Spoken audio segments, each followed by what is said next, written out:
Oke, kali ini Politeknik Negeri Cilacap ngadain podcast untuk memperkenalkan tentang prodi baru di Politeknik Negeri Cilacap, yaitu prodi apa Pak Hendi? Teknologi Rekayasa Mekatronika. Betul, Teknologi Rekayasa Mekatronik. Kebetulan Pak Hendi adalah kaprodinya. Jadi nanti 15 menit atau 30 menit ke depan kita akan talk about prodi rekayasa Teknologi Rekayasa Mekatronika. Memang prodi baru. Jadi Iya. ini belum fasih banget ya. Prodi Teknologi Rekayasa Mekatronik. Ini D4 ya Pak? D4, D4. Sarjana Terapan. Sarjana lulusannya. Terapan. Oke, D4 Sarjana Terapan. Plus dulu dong. Jadi D4 setara S1 ya kalau di universitas. Sama. Kuliahnya kayak berapa S1. tahun Pak? 4 tahun. Kuliahnya 4 tahun. Jadi Ini sama paket. kayak S1. Kalau S1 itu 4 tahun, ini 4 tahun, tapi dipastikan lulusnya tepat waktu. lulusnya tepat waktu. Nah, di Politeknik Negeri Cilacap, prodi mekatronik ini baru tahun ini dibuka ya Pak? Baru tahun ini dibuka. Oh, tapi nggak usah khawatir, akreditasinya akan segera diproses ya Pak. Ya, kita pastikan bahwa sebelum lulus sudah ada akreditasi. Betul, jadi kalian nggak usah khawatir. Kalian kan kok mempermasalahkan, Bu, akreditasinya apa? Akreditasinya nggak usah khawatir. Jadi akreditasinya akan kita urus. Jadi sebelum kalian lulus nanti, kita pastikan sudah mendapatkan akreditasi. Dan nggak usah khawatir juga kalau akreditasi setara C juga pun sudah bisa untuk mendaftar BUMN. Biasanya kan kalian khawatir nih, kalau akreditasi harusnya ini Bu, soalnya untuk daftar akreditasi nggak usah khawatir. Oke, guys. Oke, saya juga mau nanya nih Pak, mekatronik itu apa sih Pak? Jadi kan orang tuh banyak nih, pas dulu awal-awal sebelum Politeknik Negeri Cilacap tuh belum ada prodi mekatronik, mereka tuh nanya, kapan Bu dibuka prodi mekatronik, kapan Bu? Aku tuh nggak ngerti mekatronik itu sebenarnya apa sih Pak? Kalau namanya mekatronik itu kan namanya mekanik, elektronik, dan informatika. Komplit banget ya. Kita kan di sini ada 3 jurusan dulunya, jurusan elektronika, jurusan mekanik mesin, dan jurusan informatika. Mungkin itu bisa menjadikan satu tampungan prodi untuk ketiga jurusan tersebut. Oh gitu, Iya. jadi nggak hanya mempelajari mesin doang, mekatronik, elektro doang, tapi semuanya ya, dari informatik, dari software, hardware, semuanya ya Pak? Benar sekali. Oh Bu. gitu, jadi mekatronik itu paket komplit, jadi mahasiswa tuh udah disiapkan semua bisa. Gitu Semua bisa dipastikan yang ada di industri dibutuhkan industri itu, mahasiswa mekatronika bisa menjawabnya. Oke, terus untuk mata kuliahnya Pak, contoh mata kuliah yang di mekatronik Pak, biar anak-anak tuh punya gambaran. Oke, kalau kan tadi kan ada 3 bidang keilmuan, mekanik, kita ada pembelajaran tentang CNC. CNC, oh yang kayak di mesin itu ya? Ya, benar sekali. Elektronik, kita ada pembelajaran tentang otomasi juga, Pneumatik gitu? pneumatik, Oh diajarin juga elektronik. pneumatik? Benar Wes. sekali. Terus? Dan juga ini informatika, kita ada namanya mata kuliah kecerdasan buatan. Oh AI, ih luar Ya. biasa. Ini happening banget loh. Semua itu menggunakan AI zaman sekarang ya. Ya, benar sekali. Betul. Jadi kalau kalian di mekatronik, kalian juga akan diajarin kecerdasan buatan ini ya Ya. Pak. Betul sekali. Tapi kecerdasan buatan di sini kita masukkan, ataupun kalau di bahasa sistemnya, sistem di embedded ya, embedded sistemnya, kita masukkan metode yang ada namanya artificial intelligence ya, Oh, ataupun gitu. ya kecerdasan buatan. Ada metodenya namanya fuzzy, kemudian ada metode namanya neural network. Kita masukkan ke dalam sistem. Nah, Gitu. tapi kan itu kan mata kuliah tingkat tinggi, atau kuliah tingkat tinggi. Tapi kalau misalnya dasar-dasarnya memang pertama diajari tentang mekanik, tentang mesin dulu. mesin dulu, tentang elektronik dasar, mesin dasar, sama informatika dasar. Yang pastinya mereka keluar dari sini bisa ngelas, Bisa ngelas juga. ya, bisa menyolder, Menyolder juga. dan pasti bisa memprogram. Mau program juga. Jadi bisa komputer juga, bisa ngelas. Ini sebenarnya anaknya multitasking banget berarti ya, udah komputer, udah ngelas, udah nyolder semuanya. Jadi dari mulai desainnya sampai bentuk barangnya jadi gitu ya Pak. Bener sekali, Ibu. Wes, keren banget. Mekatronik loh. Kalian tuh benar-benar mendapatkan apa yang dibutuhkan sama industri sekarang Iya. berarti. Benar sekali, Bu. Itu kalau yang dibutuhkan sama di industri bukan cuma sekedar keahlian aja, Bu. Tapi di situ khususnya jurusan rekayasa elektro dan mekatronika. Itu ada kita dikasih bekal, yaitu bekal namanya pendidikan agama, Oh gitu Pak. ya sikap dengan kewarganegaraan yang baik, Attitude-nya. attitude. Makanya kita attitude yang benar. Kalau semisalnya kita kasih aja anak-anak tuh ataupun mahasiswa itu cuma sekedar ilmu tapi nggak ada attitude, Betul. itu Sama nggak akan- aja ya, benar nggak berkah sekali. juga bener. Pak, kalau anak IPS bisa dong ke mekatronik kan? Kayaknya kalau IPS kok orang tuh orientasinya, aduh aku anak IPS, gue anak human, anak sosialis, jadi nggak bisa ngerti nih hitung-hitungan dan kurang. Tapi kalau di mekatronik nggak apa-apa dong diterima. Nggak apa-apa, bukan nggak apa-apa lagi. Sebenarnya mekatronika itu kan, contohnya di elektronika ya. Iya, di elektronika ada beberapa yang dari jurusan IPS, tapi lebih sukses daripada, bukan lebih sukses, tapi lebih bisa mendapatkan dapat ilmu, cepat beradaptasi, ya kan, cepat beradaptasi. Lebih dari teman-temannya, ya karena apa? Karena mereka kalau IPS itu kan pertama melihat sejarahnya, Yo, iya kan? iya. Ya, kalau misalnya kita ilmu pengetahuan ataupun yang lain, elektronik, kalau misalnya kita nggak tahu sejarahnya, berarti kita tidak menyukainya. Iya betul. Berarti semuanya diajarin dari awal ya. Iya, dari awalnya. Soalnya kalau anak IPS nggak ngerti tuh yang namanya solder, sama Iya. dosen-dosennya pasti diajarin ya. Yes, betul. Oke, berarti nggak usah khawatir buat kalian calon mahasiswa baru. Kalian dari jurusan apapun tahun ini bisa memilih jurusan di mekatronik. Jadi apapun jurusannya asalkan lulus tes dong. Nah tesnya kan sudah dikasih tahu nih. Tadi banyak orang ngobrol kalau tesnya untuk masuk ke mekatronik tetap dong di jalur mandiri adalah mata kuliahnya materinya skolastik sama linguistik. Jadi kemampuan bahasa kalian sama lebih ke penalaran kognitif. Oh ya Pak Hendi, aku nanya kalau dosen-dosennya sendiri ini nggak sih bagus nggak sih apa itu di mekatronik ini? Maksudnya di capable nggak di politeknik semacam? Boleh diceritain? Nah, jadi ceritanya biar untuk mempercayakan kalian untuk bisa bergabung jadi mekatronik. Iya, di mekatronika. Apalagi untuk mempertanyakan tentang akreditasi. Betul ya. Kita akreditasi itu biasanya 4 tahun satu kali, 4 tahun sekali. Nah, di mana di akreditasi itu ada yang namanya faktor sumber daya manusia. Betul, dosennya. Sumber daya manusia ataupun dosennya. Di mana sumber daya manusia di sini ada 2 dosen doktornya yang kita di mekatronika. Dan dipastikan nanti bukan hanya C, bukan C malahan. Bukan C, tapi ya minimal bisa B. Minimal loh B. Kenapa? Karena teman-teman yang kita yang lagi studi lanjut ini penelitiannya tentang mekatroniknya bagus banget. Salah satunya tentang sensor. Sensor itu di informatik, di elektronika. Kemudian satunya ini lagi tentang virtual reality di informatikanya. Dan beberapa kita yang untuk di mekatronikanya ada saya juga, ada Pak Yusuf sama ada Pak Sugeng itu ngeriset tentang robotik. Nah, jadi kalau misalnya di bidang penelitian kita lebih unggul lah, bisa namanya bisa di compare sama beberapa perguruan tinggi yang lainnya.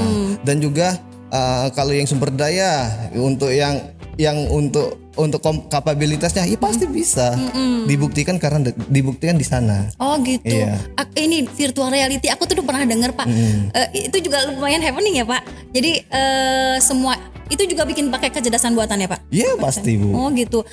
Kalau kalian mau tahu ya sebenarnya kemarin tuh waktu di pameran mau ditampilkan. Cuma kalau memang kalian perlu tahu virtual reality, dosen kita sudah ada yang buat Iya ada, bisa namanya datang ke kampus. Pak Arif Ainur Rafiq. Pak Arif Ainur Rafiq ya bisa datang ke kampus. Kemudian nanti ketemu Pak Hendi. Pak Hendi yang namanya virtual reality kayak apa sih? Boleh tanya langsung ke Pak Hendi. Terus Pak Hendi aku juga mau nanya lagi nih Pak. Ini kan mekatronik kan prodi baru nih. Terus dosennya juga udah tadi diceritain ya bahwa mereka lulusan S2 dong minimal dan lagi ada S3-nya 2 orang udah di luar negeri 1, di dalam negeri 1 udah jadi doktor. Kemudian aku mau nanya nih, kalau laboratoriumnya Pak, laboratorium ini kan termasuk prodi baru, anak-anak juga mungkin bingung nih, apa bener nih laboratoriumnya ada, terus laboratoriumnya tuh mengenai prakteknya mengenai apa aja? Iya, nah tadi kan saya sudah bilang juga ada 3 kita ke bidang keilmuannya, yang mana semua laboratorium yang ada di PNC ini kita bisa gunakan. Oh gitu. Di elektronika khususnya bisa kita kan ada yang instrumen, lab instrumen juga bisa kita gunakan. Kemudian lab permesinan di CNC yang ada di mesin juga kita bisa gunakan. Dan juga di sini kita bisa menggunakan lab komputer. Iya, bisa di sini kita gunakan komputer untuk laboratorium. Dipastikan bisa berjalan dengan yang lancar lah. Betul. Makanya kita tuh buka prodi mekatronik karena memang laboratoriumnya sudah memadai dong. Memadai. Kalau kalian masih penasaran, datang ke kampus juga biar tahu laboratoriumnya sekeren apa, secanggih apa. Datanglah ke kampus. Karena memang kita membuka prodi itu harus dengan daya dukung itu ya, seperti laboratoriumnya harus sudah siap, dosennya juga harus bagus. Nah, mekatronik ini memang sudah disiapkan, sudah semuanya cukup. Jadi akhirnya dibuatlah prodi D4 Teknologi Rekayasa Mekatronik. Terus aku mau nanya juga Pak, nanti nih kalau mekatronik nih sudah 4 tahun berjalan, lulusannya itu mau jadi apa Pak? Lulusannya ini biasanya suka dicari sama orang tua. Orang tua tuh nanya, Mbak, mekatronik itu mau jadi apa sih goalnya mereka? Jadi profil lulusan kita tuh ada 3 di mekatronika. Yang pertama itu yang namanya engineer mekatronik. Engineer mekatronik. Yang kedua itu namanya supervisory. Yang ketiga yang namanya teknopreneur. Nah, Oke. Jadi yang di sini dipastikan kalau misalnya lulusan dipastikan bisa namanya merancang, melakukan sama mengevaluasi. Merancang, mengevaluasi sama mengevaluasi apa itu? Yang keilmuan tentang mekatronika. Yang dimana semua di industri pasti membutuhkan 3 elemen penting itu. Elemen penting ini apa? Ya, yang di elektronika pasti penting semua. Iya kan, di mesin pasti penting dan informatika pasti penting. Semua membutuhkan ini. Jadi kalau misalnya mau di perusahaan manapun pasti bisa. Nah, kemudian kedua namanya supervisory ataupun lebih ke project manager. Project manager di sini dipastikan kalau ada panggilan dari ada yang tato. Iya. Bentar, ini kan bisa di-cut ya. Iya, bisa. Terus ada yang dari permintaan industri. Permintaan industri memastikan sistemnya itu berjalan dengan baik. Sistemnya itu yang pengen tujuannya yang apapun itu, ini dipastikan bisa menghandle project, ya kan, dan juga bisa menghandle project dan bisa mengatasi project tersebut. Itu. Jadi mereka jadi menjadi solutif gitu ya. Solutif. Selain itu kan di mekatronika juga diajari tentang leadership. Gitu. Leadershipnya di sini ya untuk dari project manajernya ini. Bukan hanya sekedar merancang dan membuat, tapi memastikan dan mengendalikan, memastikan anak-anak buahnya ataupun yang lain bisa bekerja bersama-sama. Berarti kalau yang namanya D4 mekatronik itu mereka levelnya pasti di middle ya, masih punya atasan tapi punya bawahan gitu ya, bisa nyuruh-nyuruh orang. Bisa. Itu dipastikan bisa seperti itu di middle, project manager. Keren. Jadi mungkin kalau mereka operator di bawah bisa di supervisory sama orang D4 mekatronik. Yes, benar. Gitu. Jadi luarannya lumayan nih, dan soal gaji mungkin juga beda ya Pak untuk yang lulusan. Ya, namanya kalau gaji masih kan relatif ya Bu ya. Tergantung perusahaan yang dia dapatnya. Tapi dipastikan memang bukan cuman sekedar hard skillnya aja yang di mekatronika, ada banyak soft skill yang bisa kita kendalikan, bisa kita pakai kan gitu, yang di jurusan ataupun di prodi mekatronika. Makanya tadi Pak Hendy bilang ada juga yang namanya soft skill leadership, karena mereka memang memimpin nanti ke depannya ya. Bener, betul. Jadi selain di mekatronik itu mereka diajarin kompetensi, juga mereka diajarin soft skill, yaitu ya tadi leadership, kemudian nanti bagaimana meng-hire orang supaya mengarahkan, membimbing, mengakomodir gitu ya Pak ya. Bener, betul. Gitu Pak. Terus untuk ini Pak, kan suka nanya juga nih, D4 itu sebenarnya nanti mereka tuh lulusannya titelnya apa sih titelnya? Nah, titelnya itu STRT, Sarjana Terapan Teknik.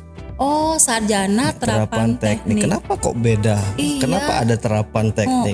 Nah, di sini kan dari terapannya ini dia lebih banyak prakteknya dibandingkan teorinya. Gitu. Ya, di sini prakteknya 60% dibandingkan teorinya 40%, malah lebih dari 61 atau 62 di dalam struktur kurikulum mekatronika. Suka banget. Soalnya kalau teori itu jenuh ya Pak. Jadi kalau praktek itu kalian tuh ngerasa ini loh aku benar-benar bisa mengaplikasikan ilmu yang aku dapat gitu. Benar sekali. Jadi 60% itu kalian banyak praktek dan banyak di lab ya.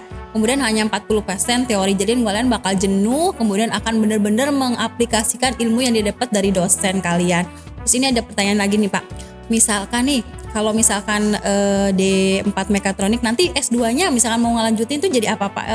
Ambil apa?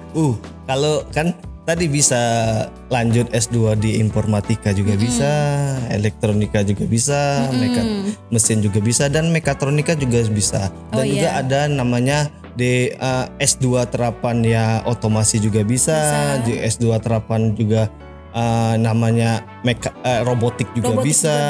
Itu juga bisa. Itu kalau misalnya untuk lanjut studi itu terbuka luas banget. Oh gitu.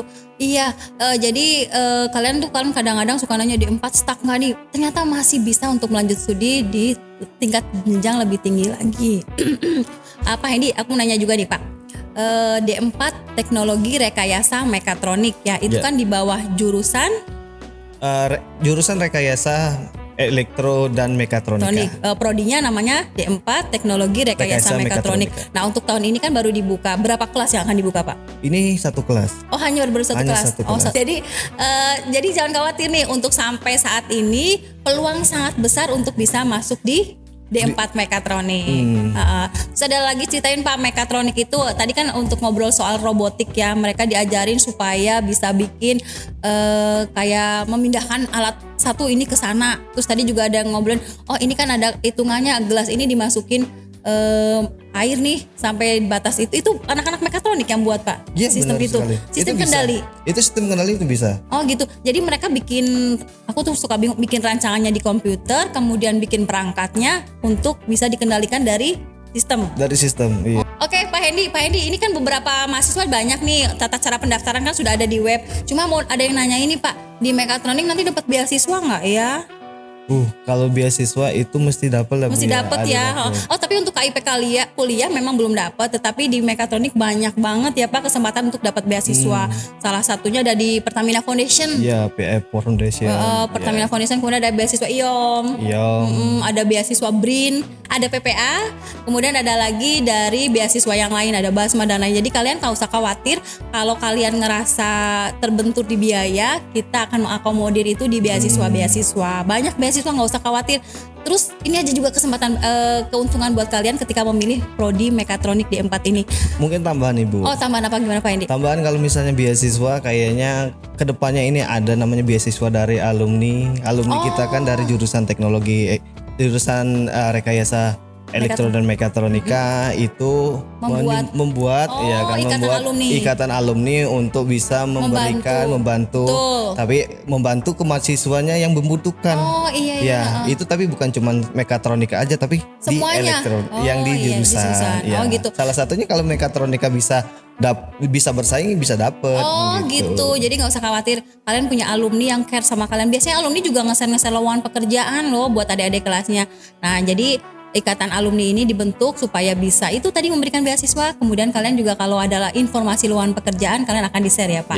Terus ini keuntungan lagi untuk mekatronik ini, tidak ada SPI. Sumbangan, apa itu SPI, Bu? Sumbangan pengembangan institusi. Kalau di kampus itu namanya uang pangkal. Karena kan jalur mandiri ini kan boleh menarik SPI nih kampus, tetapi kesempatan bagus buat kalian membantu orang tua supaya tidak biaya terlalu mahal.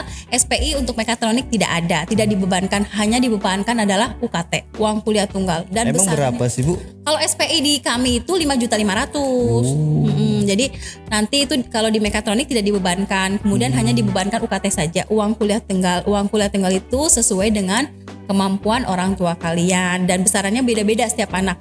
Dan itu pun sudah bayar UKT, tidak membayar apapun lagi. Biaya tes sudah tidak bayar, biaya praktek sudah tidak bayar. Padahal yang namanya praktek itu orang teknik lumayan ini ya Pak. Alat-alatnya canggih banget dan itu lumayan mahal. Terus kemudian ada ngelas itu, argonnya atau apa itu udah tidak bayar apapun lagi. Semuanya gratis, hanya membayar UKT, uang kuliah tunggal. Itu Pak tambahan lagi. Ada tambahan lagi apa Pak? Iya, kita itu kan juga kalau misalnya tidak menutup kemungkinan kalau misalnya anak-anak ataupun semua yang mendaftar. Nah, jadi kita dari pusat dari Kementerian Pendidikan dan Kebudayaan, program-programnya itu jelas banget. Salah satu kita di mekatronika bisa mendapatkan program tersebut. Satunya ISMA. Gitu. Apa itu Pak? ISMA itu International Student Exchange. Jadi kalau misalnya mereka itu mau mau ke luar negeri, ya itu bisa kesempatannya bisa di mekatronika. Kemudian kalau misalnya tadi melanjutkan, kalau misalnya saya dari IPS gimana Iya, ya kan, kita sekarang sudah menerapkan mata kurikulum yang MBKM. Ya Merdeka kan? Belajar. Merdeka Belajar bisa yang dari IPS saya pengen belajar tentang akuntansi. Di sini ada namanya akuntansi juga, ALKS. Jadi bisa mau membuat sistem perpajakan dengan mau menerapkan program ataupun sistem yang lebih sederhana ya kan, itu bisa di sana. Gitu. Berarti mau bikin program sederhana, kemudian belajar akuntansi dulu, nanti dibikin sistem sama anak-anak Iya, mekatronik. benar sekali. Gitu. Wah, kalian nanti bisa satu orang menduduki semua jabatan di industri dong. Jadi benar-benar multitasking, multi talenta, multimedia. Nah, makanya itu masuk ke dalam profil lulusan yang ketiga, teknopreneur. Oh iya, tadi belum cerita ya? Iya, belum cerita. Teknopreneur Teknopreneur itu yang seperti itu. Iya, semua bisa. Apalagi di sini kan kita di Cilacap. Kita ngelihat industrinya, industri ada beberapa kawasan industri, ada Pertamina, dan juga kita ngelihat kelautan atau perikanan di Cilacap itu kan besar banget. Dan industri di perikanan di Cilacap itu belum ada. Makanya di sini kita ada namanya ada beberapa program studi yang kayak PPA itu bisa belajar tentang apa sih industri yang bisa kita gali dan kita bisa create. Iya, dan kita bisa create dan bisa memang bermanfaat bagi masyarakat. Ya, itulah. Gitu. Nah, makanya di sana di profil lulusan ataupun saya setelah lulus ini mau ngapain itu sudah paket lengkap dalam satu kurikulum di mekatronika. Jadi tadi engineer, supervisor, sama teknopreneur ya. Nah, itu profil lulusan yang akan dibentuk oleh D4 Mekatronik. Engineer, supervisor, sama teknopreneur. Ini saya baru tahu teknopreneur itu benar-benar semuanya bisa dipegang sama dia ya. Gitu. Nah, kalau ngomongin tentang teknopreneur, Indonesia itu kekurangan banget yang namanya entrepreneur. Nah, apalagi ke teknologi, namanya teknopreneur. Apalagi kalau misalnya kita bisa menciptakan ataupun kalian bisa menjadi teknopreneur, itu bisa meningkatkan pertumbuhan ekonomi di Indonesia. Iya, malah membuka lapangan pekerjaan dong biasanya. Itu salah satu bela negara banget. Bukan kalau di Korea itu kan ada Wamil ya Bu ya kan bela negaranya. Kalau di sini dengan kreasi, inovasi mereka dan belajar yang diterapkan dari kampus ke masyarakat, itulah namanya bela negaranya. Gitu. Jadi teknopreneur itu menciptakan suatu produk sehingga bisa mungkin membuka lapangan pekerjaan, bisa membuat terobosan baru gitu ya. Malah menambah penghasilan atau mungkin jadi suatu yang produk menjadi ekspor gitu ya Pak. Iya, benar. Keren banget. Dan itu mekatronik untuk membentuk mahasiswanya menjadi seperti itu. Oke Pak Hendy, saya juga mau nanya satu, ini ya terakhir ya, mau tanya nih Pak. Peluangnya gimana masuk mekatronik? Aku udah gak diterima di kampus lain Pak. Ini di Jalur Mandiri adalah satu-satunya kesempatan saya untuk diterima di Politeknik Negeri Cilacap. Kira-kira untuk peluang mekatronik saya bisa diterima, bisa gak sih Pak? Langsung auto gitu? Gak boleh ya? Gak bisa. Gak bisa. Aduh, kirain bisa. Tetap harus melalui jalur tes ya Pak? Melalui jalur tes yang memang sudah ditetapkan oleh panitia PMB ya Bu ya. Gitu. Terus tapi kesempatannya masih besar. Kesempatannya masih besar. Jadi mekatronik kesempatannya masih besar. Jadi buat kalian yang belum menentukan pilihan prodi di pendaftaran penerimaan mahasiswa baru Politeknik Negeri Cilacap, jangan ragu-ragu untuk memilih pilihan pertamanya adalah D4 Teknologi Rekayasa Mekatronik jadi pilihan pertama. Oke, terakhir Pak, silakan Pak Hendy mau ada ngobrol apa soal mekatronik buat calon mahasiswa baru? Oke, iya. Silakan bergabung sama kita di program studi teknologi rekayasa mekatronika. Kalian di sini dididik bukan cuma sekedar keterampilan khususnya atau keterampilan tentang mekanik, elektronik sama informatika, tetapi juga tentang sikapnya. Bukan juga sikapnya itu ada dari kognitif ya, dari pengetahuan, efektif dari hati dan psikomotorik dari tingkah laku kalian juga. Nah, itu disinilah di mekatronika inilah pilihan tepat ketika kalian lulus itu memang bisa dibutuhkan di dunia industri maupun di masyarakat ya kan. Di sini juga kalian juga dituntut menjadi mahasiswa yang baik ataupun nanti keluarnya jadi masyarakat yang baik. Oke, keren banget ya. Close dong buat mekatronik. Oke, jadi bener-bener nih ya, nggak usah bingung-bingung lagi, tentukan pilihan kalian untuk bisa mendaftar di D4 Teknologi Rekayasa Rekayasa Mekatronik. Mekatronika. Oke, cukup sekian dari saya. Saya Kiki. Dan saya Hendy. Terima kasih untuk waktunya. Sampai berjumpa lagi di podcast berikutnya. Terima kasih. Politeknik Negeri Cilacap, building skill for the future.